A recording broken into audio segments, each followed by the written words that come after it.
আসসালামু আলাইকুম রহমতুল্লাহি ওয়া বারাকাতুহু। সম্মানিত দর্শক, অত্যন্ত দুঃখ ভারাক্রান্ত হৃদয়ে আপনাদের সামনে আজকের এই লাইভে আসলাম। সাধারণত বাংলাদেশের রাজনীতি নিয়ে কথা বলি, মাঝে মধ্যে আন্তর্জাতিক বিষয়াদি নিয়ে কথা বলি। আমি সাধারণত ঘরকুনো টাইপের মানুষ। সাধারণত নিজের পরিবার, নিজের ঘর, নিজের অফিস, ব্যবসা বাণিজ্য এগুলোর মধ্যেই আমি শান্তি খুঁজে পাই। কিন্তু গত এই যে আমেরিকা এবং ইরানের যে যুদ্ধ, এটা শুরু হওয়ার পরে আমার কাছে মনে হলো যে আমি আসলে ঘরকুনো মানুষ নই। পৃথিবীর অনেক কিছু আমাকে ব্যথিত করে এবং এই যুদ্ধ ব্যাপকভাবে শুরু হওয়ার পর আমি রীতিমতো ঘুমোতে পারছি না, খেতে পারছি না, কথা বলতে পারছি না। এবং কালকে সেই যে তারাবির নামাজের সময় পুরোটা সময় হাফেজ সাহেব কোরআনের তেলাওয়াত করছিলেন, আর আমার কাছে বারবার শুধু ইরানের কথা মনে হচ্ছিল, ইরানের জনগণের কথা মনে হচ্ছিল যে আমরা এখানে তারাবি করছি, আল্লাহ বিল্লাহ করছি, ইফতার করছি, সেহরি করছি, কত আনন্দ করছি। আজকে পুরো ইরানের মানুষ ঘুমাতে পারছে না। এবং কালকে যখন আমি এই তারাবির সময় কথাগুলো চিন্তা করছিলাম, তখনও আয়াতুল্লাহ আলী খামেনি, ইরানের যে সর্বোচ্চ ধর্মীয় নেতা, তার শহীদি মৃত্যুর খবর তখনও আসেনি। কিন্তু আমার মনে হচ্ছিল, বারবার মনে হচ্ছিল ইরানের কথা, আর মনে হচ্ছিল যে আমেরিকার যে আধিপত্যবাদ, এই আধিপত্যবাদের কবলে আমরা বাংলাদেশ কোন পর্যায়ে আছি। আমাদের দেশে সেই মার্কিন ডিপ স্টেট, তারপর আমাদের দেশের আলী রিয়াজ, আমাদের দেশের খলিলুর রহমান, আমাদের দেশের সেন্ট মার্টিন, আমাদের দেশের চব্বিশে যে আগস্ট, জুলাই আগস্ট বিপ্লব, এরপর এত কিছু। মানে আমেরিকা যদি আমাদেরকে আসলে টার্গেট করে ইরানের মতো করে, ভেনেজুয়েলাদের মতো করে, তাহলে আমাদের আসলে কি করার আছে? আমরা পুতুল হব? মানে আমেরিকার যে পুতুল, সেটা কিভাবে হব? তার তো উল্লেখযোগ্য কোনো মডেল নেই। ধরুন সৌদি আরব, তারা আমেরিকার পুতুল, কিন্তু তাদের নিজের স্বার্থ আছে, বৃত্ত আছে, কিন্তু পুতুল হলেও পুতুলের সঙ্গে আমেরিকা কথা বলে। কিন্তু আমাদের সঙ্গে আমরা যদি পুতুল হয়ে গেলে, আমাদের সঙ্গে আসলে ফুটবলের মতো করে আমাদেরকে লাথি মারবে, গুঁতো মারবে। তো এই জিনিসগুলো আসলে খুব চিন্তা করছিলাম, ভীষণভাবে চিন্তা করছিলাম। এর মধ্যে আজকে সকালবেলা প্রথমে খবর জানলাম যে আসলে আয়াতুল্লাহ আলী খামেনি জীবিত আছেন। এরপর জানতে পারলাম যে আয়াতুল্লাহ আলী খামেনি নিহত হয়েছেন এবং ইরানের যে রাষ্ট্রীয় বার্তা সংস্থা, তার পক্ষ থেকে নিশ্চিত করা হয়েছে। তিনি শুধু নিজে শহীদ হননি, তার জামাতা এবং নাতি তারাও শহীদ হয়েছেন। ইন্না লিল্লাহি ওয়া ইন্না ইলাইহি রাজিউন। তো এই ইরান এবং আমেরিকার যে যুদ্ধ, এই যুদ্ধের পরিণতি কি, এই বিষয়গুলো নিয়ে মূলত আপনাদের সঙ্গে আমার যতটুকু জ্ঞান আছে, গরিমা আছে, সেই বিষয়গুলো নিয়ে আলোচনা করব। আমি সবসময় ইরানিয়ান কালচারের প্রতি অতি মাত্রায় আত্মবিশ্বাসী। ইতিহাসের একজন ছাত্র হিসেবে আমি জানি যে সেই আলেকজান্ডারেরও কয়েকশো বছর পূর্বে, অন্ততপক্ষে 250 বছর পূর্বে, সেখানে প্রথম একটা সাম্রাজ্য প্রতিষ্ঠিত হয়েছিল। সেই সাম্রাজ্যের অধিকর্তা ছিলেন সাইরাস দ্য গ্রেট, যাকে তৃতীয় সাইরাস বলা হয়। সাইরাসের পরে তার মেয়ের জামাতা দারায়ুসের পরে জার্কশেস, এরা সবাই মহান শাসক ছিলেন। এবং জার্কশেসের জমানাতে কিন্তু ইরান ইউরোপ আক্রমণ করেছিল এবং পুরো ইউরোপ দখল করে ফেলেছিল। এবং ওই সময়টাতে যে ম্যারাথনের যে আমরা দৌড় বলি, ওই সময়টাতে ম্যারাথনের যুদ্ধটা হয়েছিল। এরপর থেকে ইরান এই পৃথিবীর রাজত্ব বা রাজনীতি নেতৃত্ব দিয়েছে। কন্টেম্পোরারি পৃথিবীতে অনেক বড় বড় বাদশা আসছে, অটোমান ডাইনেস্টি আসছে, ইউরোপ আসছে, আমেরিকা আসছে, কিন্তু ইরান তার আপন যোগ্যতা বলে নিজেদের রাজনীতি, নিজেদের যে আভিজাত্য, এই জিনিসগুলো তারা বজায় রেখেছে। এখানে একটা বিষয় হলো যে ইরানের সাথে অন্য জাতিগোষ্ঠীর যে পার্থক্য, সেই পার্থক্যটা আমি একটা ইতিহাসের ডকুমেন্টারি দেখতেছিলাম কিছুদিন আগে। সেটা ছিল যা ডিসাইসিভ ব্যাটেল অফ গাওগিমেলা, অর্থাৎ ইরানের সঙ্গে ইরানের যে তৃতীয় দারায়ুস ছিলেন তার সঙ্গে আলেকজান্ডারের একটা যুদ্ধ হয়েছিল। আলেকজান্ডারের সৈন্য সংখ্যা ছিল মাত্র 40,000, আর তৃতীয় দারায়ুসের সৈন্য সংখ্যা ছিল অলমোস্ট 3 লাখ। কিন্তু যুদ্ধে আলেকজান্ডার বিজয়ী হয়েছিলেন, কিন্তু বিজয়ী হওয়ার পরেও আলেকজান্ডার কিন্তু ইরানে টিকতে পারেননি। তিনি ইরানিদের প্রতি রাগে ক্ষোভে ইরানের যে রাজধানী, তৎকালীন রাজধানী পার্সিপোলিস, পৃথিবীর একমাত্র তখন কসমোপলিটন শহর, সেই পার্সিপোলিস জ্বালিয়ে পুড়িয়ে ছারখার তিনি করে দিয়েছিলেন। তারপর সেখান থেকে তিনি জেরুজালেম চলে গিয়েছিলেন, সেখান থেকে ব্যাবিলন চলে গিয়েছিলেন, সেখান থেকে মিশরে চলে গিয়েছিলেন। তো এই যে আলেকজান্ডারের যে ইতিহাস, সেই ইতিহাস পড়তে গিয়ে দেখলাম যে পৃথিবীর অনেক দেশ আলেকজান্ডারের ইতিহাস নিয়ে গর্ব করে। তারা যেখানে যেখানে গিয়েছে, যে যে রাষ্ট্র বা রাজ্য আলেকজান্ডার জয় করেছে, সেখানে আলেকজান্ডারকে কেন্দ্র করে একটা আধিক্ষেত্র আছে। যেমন মিশরে তিনি অবতরণ করেছেন যে শহরে বা যে পোতাশ্রয়, সেটির নাম এখন ভূমধ্য সাগরের তীরে আলেকজান্দ্রিয়া। এখনো পর্যন্ত আলেকজান্দ্রিয়া ইতিহাসে বিখ্যাত। তারপর তিনি আফগানিস্তান দখল করেছিলেন। আফগানিস্তানের তৎকালীন নাম ছিল ব্যাকটেরিয়া। আফগানিস্তানের যে রাজকুমারী রোকসানা, তিনি সেই রোকসানাকে বিয়ে করেছিলেন। এটা কিন্তু আফগানিস্তানের ইতিহাসের একটা হেরিটেজ, এখনো আফগানিস্তান সেটা স্মরণ করে। কিন্তু ইরান একটা জাতি যে আলেকজান্ডারকে তাদের পুরো ইতিহাস থেকে মুছে দিয়েছে।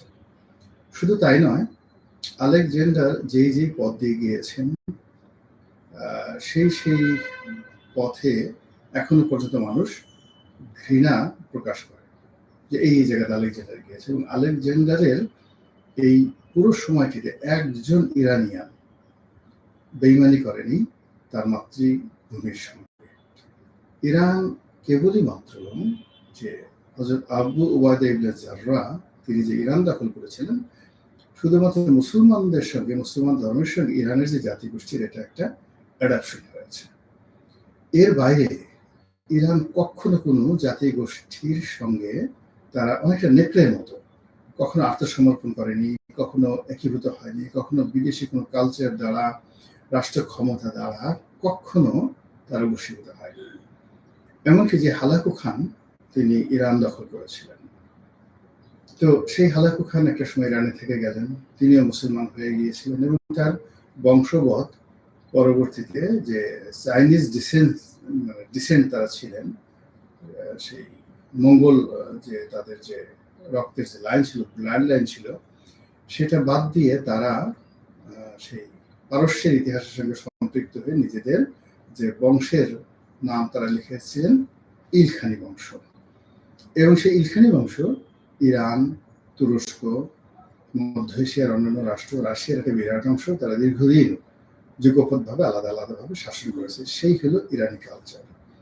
তো সেই কালচারে নব্য সাম্রাজ্যবাদী রাষ্ট্র মার্কিন যুক্তরাষ্ট্র হামলা করেছে। আর অভিশপ্ত ইহুদি রাষ্ট্র, যারা আসলে 70-80 সর্বোচ্চ 100 বছর তারা পৃথিবীকে রাজত্ব করতে পেরেছে, 100 বছর পরে প্রকৃতির অমোঘ নিয়মে তাদের ধ্বংস হয়েছে। তো সেই নিয়ম অনুযায়ী, যদি ইবনে খালদুনের সেই নিয়ম অনুযায়ী ধরেন, তার 1945 সনের পরে ইসরায়েল রাষ্ট্রের যে প্রতিষ্ঠা, তারা বড় জোর সেই 2045 সন পর্যন্ত তাদের রাষ্ট্রীয় অস্তিত্ব থাকবে। এরপর একটা সময় আসলে ইসরায়েল রাষ্ট্র থাকবে না, সেটা দাজ্জালের মাধ্যমে হোক কিংবা ইমাম মাহাদির মাধ্যমে হোক। এটা অব্যবহিত একটা পরিণতি ডেকে নিয়ে হবে। তো এই যুদ্ধের যে পরিণতি, সেই পরিণতি আসলে আমার বুকটা ফেটে যাচ্ছে, আমি গুছিয়ে কথা বলতে পারছি না। যারা এই লাইভে আছেন আমার সঙ্গে, আমি তো দেখি কারা কারা আছেন, কি কি মন্তব্য করছেন। আপনারা 533 জন আমার সঙ্গে আছেন এই মুহূর্তে। ফালতু বা আবেগী বক বক একজন বলছেন, হ্যাঁ ভাই আপনি গালাগালি করেন, যা কিছু বলেন, আবেগ দেখাবই, যতক্ষণ অ্যাজ লং অ্যাজ আমি মুসলিম আমাকে আবেগ দেখাতে হবে। আপনার কি মনে হয় স্যার পরাজয় মেনে নিবে? আজ আমি অনেক শোকাহত। তারপর শেষে ইরান কি প্রতিশোধ নেবে নাকি পরাজয়? সরি, ভুল করে আপনার কন্টেন্ট চালু হয়ে গেছে, সরি ভুল করে আপনার কন্টেন্ট চালু হয়ে গেছে। আসসালামু আলাইকুম, আপনি কি লাইভ করছেন? ইয়েস, আমি লাইভ করছি, আগের রেকর্ড নয়। প্রথম কমেন্ট কান্না প্রসেসর হাই রবি একজন বলছেন, ধন্যবাদ। এখানে যেটা মনে হচ্ছে যে এই যুদ্ধ হয়তো ইরান যাকে বলা হয় পরিবেশের কারণে টিকতে পারবে না, আই ডোন্ট নো। এই কারণ হলো যে এর আগেও আমেরিকার যে আধিপত্য ইরানে ছিল, বহুকাল ছিল। সেখানে এই যে রেজা শাহ পাহলভি, তার বাবা তিনি ছিলেন, তারপরে আবার এখন সেই রেজা শাহ পাহলভি যিনি ক্ষমতাচ্যুত হয়েছেন, তার ছেলে আমেরিকাতে বসে আছে, তিনি নিষ্পেষ করছেন আসার জন্য। এটা ধরেন এই শতাব্দীর ইতিহাস, এভাবে আসলে বহুবার হয়েছে। কিন্তু এই বর্তমান যুগে যে প্রবলেমটা হবে, সেই প্রবলেমটা হবে যে ইতিমধ্যে আপনি দেখেন যে হরমুজ প্রণালী ইরান বন্ধ করে দিয়েছে, এবং সেই ইরানের হরমুজ প্রণালী বন্ধ যদি আগামী 15 দিন থাকে, 1 মাস থাকে, বিশ্বের পুরো যে জ্বালানি সিকিউরিটি, সেই জ্বালানি সিকিউরিটিটা তছনছ হয়ে যাবে। এবং আমাদের দেশে এই যে পেট্রোলের জন্য, ডিজেলের জন্য, এলএনজির জন্য আমরা রীতিমতো হাহাকার করতে থাকি। এখন আমাদের দেশে যে সকল জ্বালানি আসে, চোরাপথে তার একটা বিরাট অংশ ইরান হয়ে আসে, আর এর বেশিরভাগ একটা অংশ মধ্যপ্রাচ্যের যে সকল দেশ থেকে আমরা জ্বালানি সংগ্রহ করি, অথবা আমরা যে সকল দ্বিতীয় বা তৃতীয় যে মাধ্যম থেকে জ্বালানি সংগ্রহ করি, তারা সবাই হরমুজ প্রণালী ব্যবহার করে এই জ্বালানির যে বাজার, বিশ্ব বাজার তারা নিয়ন্ত্রণ করে। এখন এই হরমুজ প্রণালী যদি 15 দিনের জন্য বন্ধ হয়, জ্বালানির দাম কোন পর্যায়ে পৌঁছে যাবে এটা আমরা এখন পর্যন্ত বলতে পারছি না, নাম্বার 1। নাম্বার 2 হলো যে যদি এই যে ইরান যেভাবে এখন পাগলের মতো আক্রমণ করছে, তার পার্শ্ববর্তী দেশ কাতার, তারপর ইরাক, এরপর বাহরাইন, এরপর সংযুক্ত আরব আমিরাত, এমনকি সৌদি আরব, সেখানে তারা আক্রমণ চালাচ্ছে।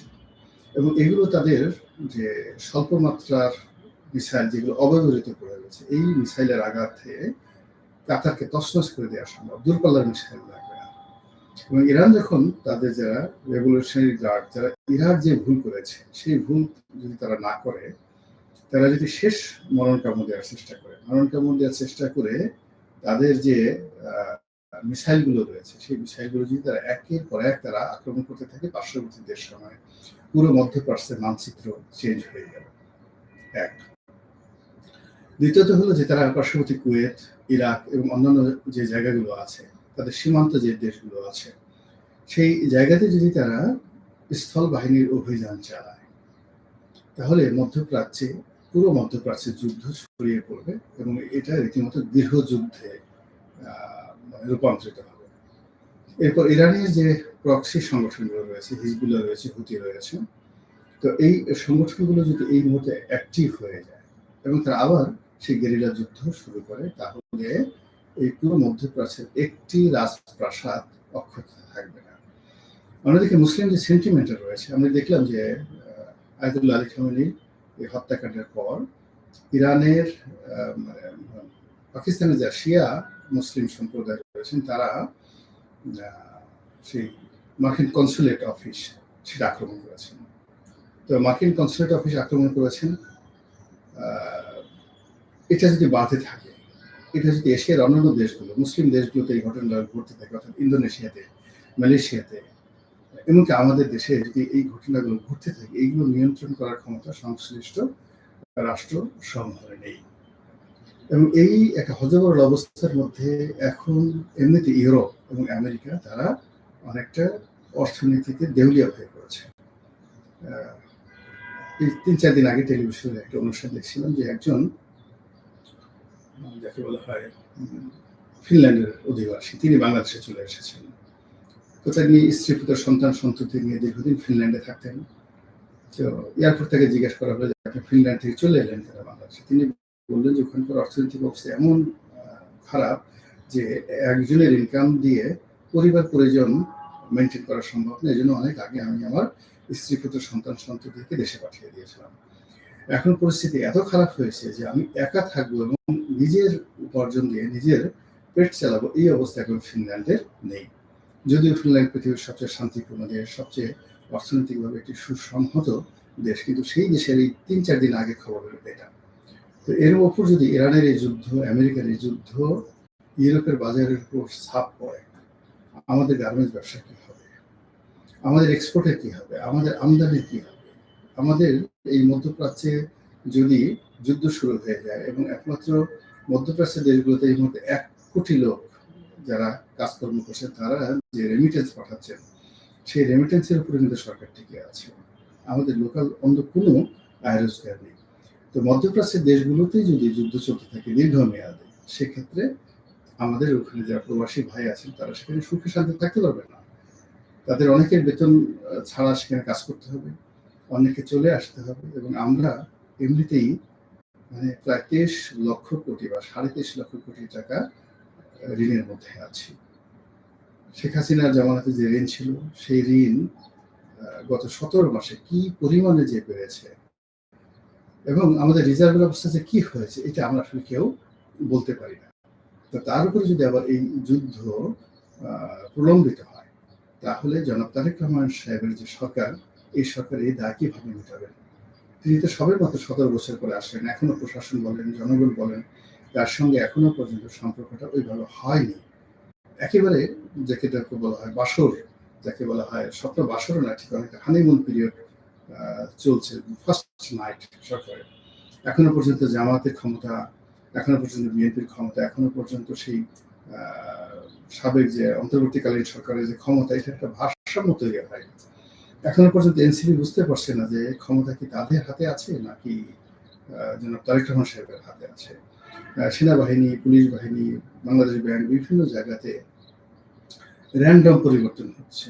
আর সেই র্যান্ডম পরিবর্তনের মধ্যে যদি আবার এই যুদ্ধটা প্রলম্বিত হয়, আল্লাহ আমাদের ভাগ্যে কি রাখছেন একমাত্র তিনি বলতে পারেন।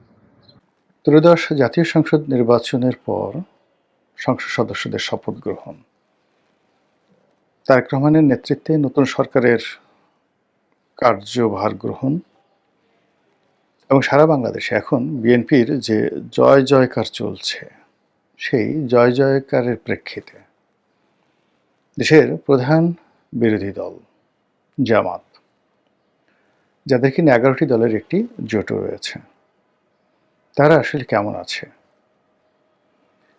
তারা কি সার্বিক পরিস্থিতিতে খুব সুস্থ অবস্থায় আছেন, নাকি তাদের মধ্যে ক্ষোভ বিরাজ করছে?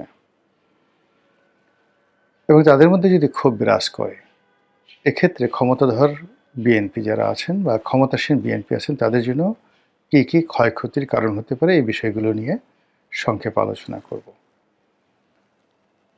প্রথমত, আজকের যে অবস্থানে আমরা আছি, আওয়ামী লীগ মুক্ত একটি বাংলাদেশ এবং শেখ হাসিনার 15 বছর শাসনের পর বিএনপি যে ক্ষমতায় এসেছে, ক্ষমতার নেপথ্যের যে শক্তি, সেটি হলো জুলাই আগস্টের 2024 সালের জুলাই আগস্টের যে বিপ্লব বা গণ অভ্যুত্থানের শক্তি এবং এটার স্পিরিট। বলা হয়ে থাকে যে জুলাই আগস্ট বিপ্লবের যে মাস্টার মাইন্ড, এটি অ্যাবসলিউটলি জামাত, এবং জামাতের প্ল্যান এ, বি বা জামাতের যে প্রক্সি টিমগুলো ছিল, তারাই আসলে এখানে মূলত এই জুলাই আগস্ট বিপ্লবের নেপথ্য কারিগর।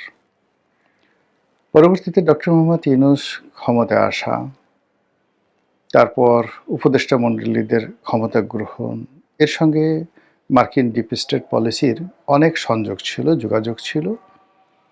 কিন্তু কার্যত গত 17টি মাস ধরে সরকারের উপর যে আধিপত্য, বলতে গেলে শতভাগ আধিপত্য এবং নিয়ন্ত্রণ ছিল জামাতের এবং এনসিপির।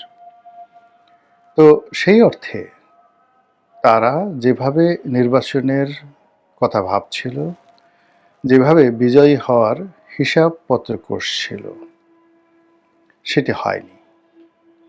এবং সেটি না হওয়ার কারণে তারা এই গত 17 মাস ধরে যে একটা সুখকর অবস্থায় ছিল, এটি হঠাৎ করে এখন তাদের জন্য বিষাদ সিন্ধুতে পরিণত হয়েছে।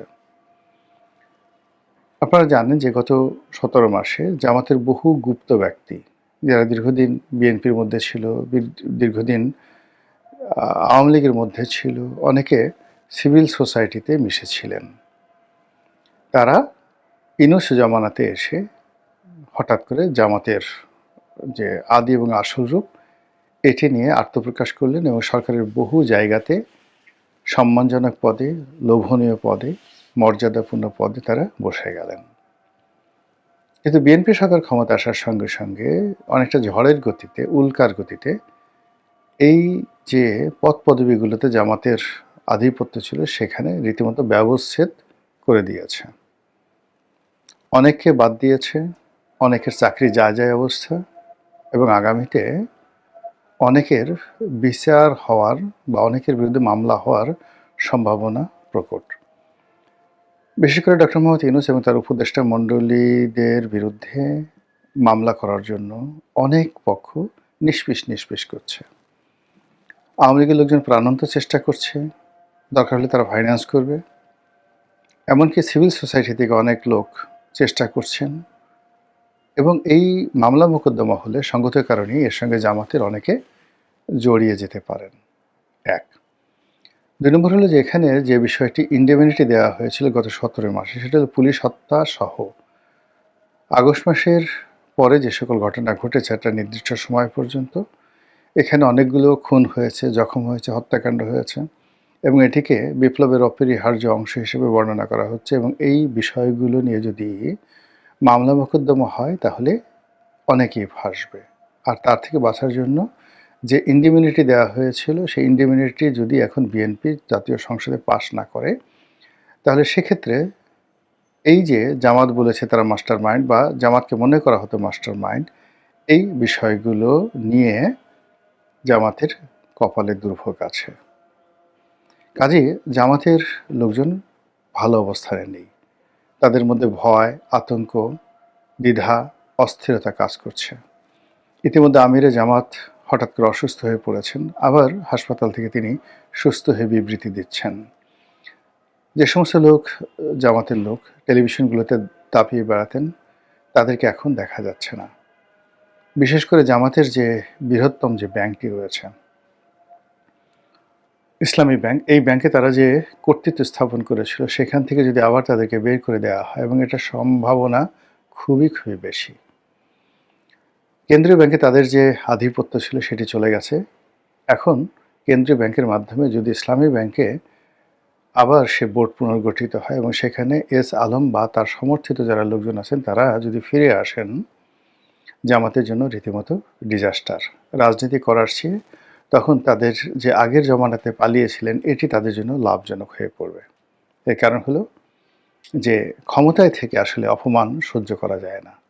আপনি ক্ষমতার বাইরে থেকে যখন নিগৃহীত হবেন, লাঞ্ছিত হবেন, জেলে যাবেন, জুলুমগ্রস্ত হবেন, তখন ওটা মেনে নেওয়া যায়। কিন্তু আপনি একই সঙ্গে সংসদে যাচ্ছেন এবং গত 17 মাস ধরে আপনি ক্ষমতা ভোগ করেছেন, অলনে ছাড়েন, আপনার কোনোই ক্ষমতা নেই, আপনার বিরুদ্ধে মামলা হচ্ছে, দেশের বিভিন্ন অঞ্চলে আপনি অপদস্থ হচ্ছেন, আপনার নেতাকর্মীরা মামলার পড়ছে, অনেকে মারধর খাচ্ছে, এই খবর প্রতিদিন জামাতের নেতাকর্মীদেরকে অস্বস্তিতে ফেলছে। অন্যদিকে হাসনাত, সার্জিস, মাহফুজরা যারা ছিলেন এই বিপ্লবের মাস্টার মাইন্ড বলেন বা বিপ্লবের সম্মুখ সারির নেতা, তারা এখন এনসিপি শিরোনামে যে রাজনৈতিক দল করেছে, যেটি কিংস পার্টি হিসেবে আখ্যায়িত হয়েছিল, তা এখন জামাতের যাকে বলা হয় জোটে আছে। তারাও কেউ স্বস্তিতে নেই। তাদের অনেকের বিরুদ্ধে দুর্নীতির অভিযোগ আনার চেষ্টা হচ্ছে, তাদের অনেকের বিরুদ্ধে মামলা করার জন্য অনেক পক্ষ নিষ্পিস করছে, এবং গত 17 মাসে যে মব হয়েছে, অনেকগুলো বাড়িঘর লুটপাট হয়েছে, এবং কতটা লুটপাট হয়েছে তার একটা প্রকৃষ্ট উদাহরণ দেই।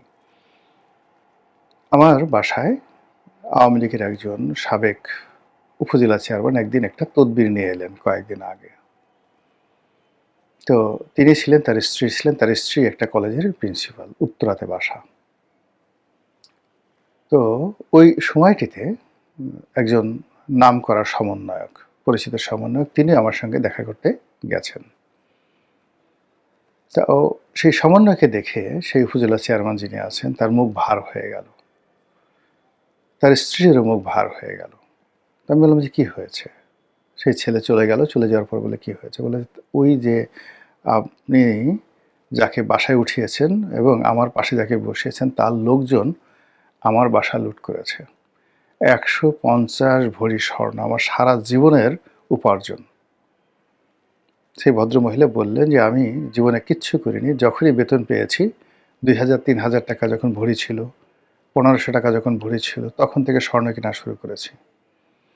সেই 1500 টাকার স্বর্ণ কিনে কিনে আমি 150 ভরি স্বর্ণ আমার ছিল। সে পুরো স্বর্ণ সহ বাসার যা কিছু ছিল সব লুটপাট করা হয়েছে আর জ্বালিয়ে দেওয়া হয়েছে। এরকম অসংখ্য ঘটনা ঘটেছে গত 17 মাসে, যেগুলোর আর্থিক মূল্য আপনি হিসাব করতে পারবেন না। এখন ওই ভদ্রমহিলা যদি সুযোগ পান তিনি অবশ্যই মামলা করবেন। ওই ভদ্রলোক যদি সুযোগ পান তিনি অবশ্যই মামলা করবেন, এবং যারা এই কাজগুলো করেছেন তারা খুব ভালো করে জানেন যে আসলে গত 17 মাসে কী হয়েছে, এবং এই কারণ কী হলো এনসিপির মধ্যে এক ধরনের অস্থিরতা কিন্তু বিরাজ করছে। অন্যদিকে সংসদ যেভাবে গঠিত হচ্ছে তাতে করে জুলাই সনদ কিংবা উচ্চকক্ষ বা সংবিধান সংশোধন, ডক্টর মোহাম্মদ ইউনূসের যে ডিজায়ার, তার সেফ এক্সিট, তার বিদেশে যাওয়া, বাংলাদেশে থাকা, তার কর্মকাণ্ডের ইন্ডিমিনিটি সব কিছু এলোমেলো হয়ে যাচ্ছে। সরকার ঝড়ের গতিতে যেভাবে সিদ্ধান্ত নিচ্ছে এবং অনেক সরকারি কর্মকর্তা যেভাবে বিএনপির গুণগান গাইছে এবং বিএনপি যেভাবে সব কিছু নিজেদের করায়ত্ত করে নিয়েছে, তাতে করে একটা সময় যে আওয়ামী লীগ ছিল, আওয়ামী লীগের দ্বারা তারা নিষ্পেষিত হয়েছিল, কিংবা গত 17টি মাস ধরে তারা এই একটা নির্বাচনের জন্য ডক্টর মোহাম্মদ ইউনূসের পেছনে ছিল এবং তারা কোনো অবস্থাতে জামাতের সঙ্গে কনফ্লিক্টে যায়নি, তারা এনসিপির নেতাদেরকেও তোয়াজ করেছেন, তদবির করেছেন, এই জিনিসটি এখন তাদেরকে দেখে বোঝাই যায় না। যে সকল বিএনপি নেতা এখন মন্ত্রী হয়েছেন, অনেকে হয়তো এনসিপির নাহিদ ইসলামের সঙ্গে একটু ফোনে কথা বলার জন্য, একটু দেখা করার জন্য তারা উৎপেতে থাকতেন, কিংবা জামাতের আমির বা অন্য শীর্ষ নেতা যারা রয়েছেন, মিয়া গোলাম পারওয়ার, তারপর আরেকজন আছেন ডাক্তার নায়েবে আমির, তো ওনাদের সঙ্গে দেখা হলে, কথা হলে মানে বিএনপির অনেক নেতাদের মুখে বলতে গেলে পূর্ণিমার চাঁদের হাসি চলে আসতো। এখন জামাতের আমির ইচ্ছা করলেও বিএনপির সেই সকল নেতাদেরকে টেলিফোন করে পাবেন না, তাদের সাথে দেখা করতে গিয়ে ঠিক আগের মতো সেই অবস্থায় থাকবেন না, এবং তিনি তার যে দরবার, মগবাজার দরবার, তার বাসার যে যে বাসভবনটি, এটি যেভাবে গত 17 মাসে মূল্যায়িত হয়েছে, রাষ্ট্রদূত গিয়েছে, ব্যবসায়ীরা গিয়েছে, বিভিন্ন মানুষ গিয়েছে, তো এটা একটা আনন্দ আছে, এটা একটা তৃপ্তি আছে, সেই জিনিসগুলো এখন নেই। না থাকার ফলে কি হলো, জামাত সঙ্গত কারণেই বিক্ষুব্ধ। এই কারণে বিক্ষুব্ধ যে তারা যেভাবে চেয়েছিল সেভাবে হয়নি। তারা স্পষ্ট বলার চেষ্টা করছে যে নির্বাচনে ইঞ্জিনিয়ারিং হয়েছে, নির্বাচনকে নিয়ে নানা রকম চক্রান্ত হয়েছে, এবং তাদেরকে হঠকারিতার সঙ্গে অনেক পদ পদবিতে যেমন তাদেরকে সরানো হয়েছে, আবার নির্বাচনে তাদেরকে হঠকারিতার আশ্রয় নিয়ে পরাজিত করা হয়েছে। তারা ক্ষমতায় কাছাকাছি প্রায় চলে এসেছিল, এই ধরনের কথাবার্তা। আরও অনেক কথা সামনে বেরোবে, সেই কথা হয়তো যখন রাজনীতির পরিস্থিতি উত্তপ্ত হবে তখন আরও অনেক কথা বের হবে। এখন কথা হলো যে বিএনপি এখন রাষ্ট্র ক্ষমতায় আছে, জামাত সেখানে অভিমান করলেই বা বিএনপিকে আসে যায়, রাগ করলে কি আসে যায়, বিক্ষুব্ধ হলেই বা কি আসে যায়। জামাত যদি নিজেদের কপাল নিজেরা সারাদিন ঠুকতে থাকে তাতেও কি বিএনপির ক্ষতি হবে? অবশ্যই হবে। এই কারণে বোঝার চেষ্টা করেন গত 17 মাসে গুপ্ত অবস্থায় থেকে তারা আওয়ামী লীগের মতো একটা শক্তিশালী দলকে, এবং সেই আওয়ামী লীগের যারা তাবেদার ছিল তারা প্রমাণিত তাবেদার, ক্রসফায়ার বলেন, গুম বলেন, হত্যা বলেন, অর্থ বলেন, মৃত্যু বলেন, সব কাজে আওয়ামী লীগের যে সকল আমলা কামলা ছিলেন তাদের যে এক্সপার্টিস ছিল তার 100 ভাগের 1 ভাগ এক্সপার্টিসও এখন বিএনপির পক্ষে যারা দাবিদারি করছে তাদের নেই। তো সেই পক্ষটিকে টানতে 2024 সনের জুলাই আগস্ট মাসে এই জামাত এবং তাদের যে প্রক্সি গ্রুপগুলো রয়েছে তারা অনেকটা ইরানের মতো করে যেভাবে তাদেরকে যুদ্ধের ময়দানে এনেছিল এবং নাস্তা নাবুদ করে শেখ হাসিনার ক্ষমতার পরিসমাপ্তি ঘটিয়েছিল, সেই অভিজ্ঞতা তারা কিন্তু জমা দেয় নাই। বা যদি বলা হয়ে থাকে যে এইখানে অনেক বিদেশি অস্ত্র, আমি বলছি না জামাত, কিন্তু এখন সবাই ওপেন সিক্রেট যে জুলাই আগস্ট বিপ্লবের সময় অনেক অবৈধ অস্ত্র ব্যবহৃত হয়েছে, স্নাইপার রাইফেল ব্যবহৃত হয়েছে, সেগুলো তো এখনো জমা দেওয়া হয়নি, উদ্ধার করা হয়নি। কাজেই এই অবস্থাতে জামাতের মাইন্ড করা, জামাতের বিক্ষোভ, জামাতের খুশি, রাজি নারাজি সব কিছুই কিন্তু সরকারের জন্য খুবই গুরুত্বপূর্ণ। বিষয়টি সরকার বা জামাত কিভাবে মূল্যায়ন করবে, নিজেরা নিজেদেরকে কিভাবে যাকে বলা হয় নেগোসিয়েশনের একটা জায়গাতে নিয়ে যাবে, বা একে অপরের কিভাবে প্রতিদ্বন্দ্বী হবে, এটা একান্তই তাদের ব্যক্তিগত ব্যাপার। মহান আল্লাহ আমাদের সবাইকে হেদায়েত দান করুন এবং হেফাজত করুন। আসসালামু আলাইকুম ওয়া রাহমাতুল্লাহি ওয়া বারাকাতুহু।